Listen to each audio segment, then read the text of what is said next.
مبروك للاهلي، ماتش كبير، ماتش حلو، ماتش فيه ندية ما بين الاهلي والبنك الاهلي. خلصوا النادي الاهلي بخبرات السنين بالبلاس 90 زي ما بيقولوا.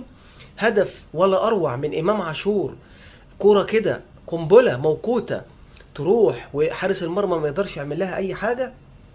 امام بيقدم مستوى كبير جدا هذا الموسم مع النادي الاهلي. امام روح، عزيمة، اصرار. ماتش كبير، وسام ابو علي الفدائي خلص المباراة. وده دايما يقول لك لا تأمن الاهلي مش بعد الدقيقة 90، ولكن لما تروح خالص والحكم يطلق صافرة المباراة وتروح تاخد دش في البيت وتنام.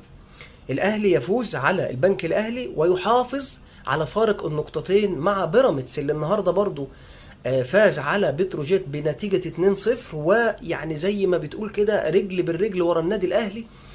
وكان فرصة كانت هتبقى لو الاهلي تعادل النهارده لبيراميدز ان هو يعتلي الصدارة، ولكن الاهلي خلص المباراة.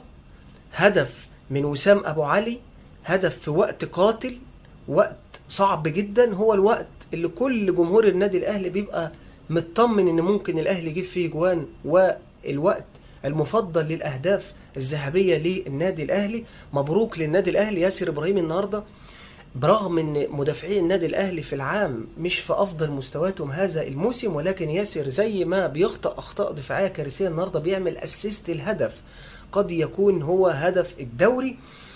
في المباريات اللي فاتت برضو ياسر ابراهيم شال اكتر من كوره من على المرمى وانقذ النادي الاهلي وانقذ الدوري. ياسر ما زال يقدم للاهلي، بيعبر عن روح فليله النادي الاهلي ويعبر عن الاصرار والروح والعزيمه الكبيره جدا. امام عاشور هداف الدوري برصيد 12 هدف. اعتقد ان امام عاشور هياخد احسن لاعب في هذا الموسم بلا منازع. واعتقد كمان ان ممكن الهدف وافضل هدف في هذا الدوري يكون من نصيب امام عاشور. المباراه اللي جايه للنادي الاهلي فاركو، الفوز النادي الاهلي يحسم الدوري وتنتهي هذه القصه كلها.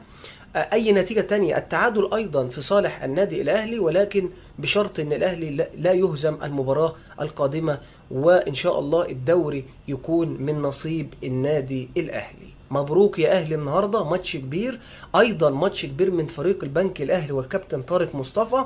فريق عنيد، فريق بيلعب كوره.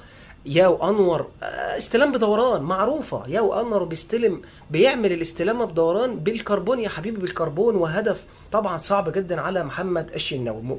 ان شاء الله الاهلي في المباراه القادمه ينهي الدوري وينهي القصه دي كلها بفوز اخير في المباريات الختاميه. امام عاشور يكون هداف الدوري وافضل لاعب، والنهارده امام عاشور خد افضل لاعب في المباراه ويستحقها.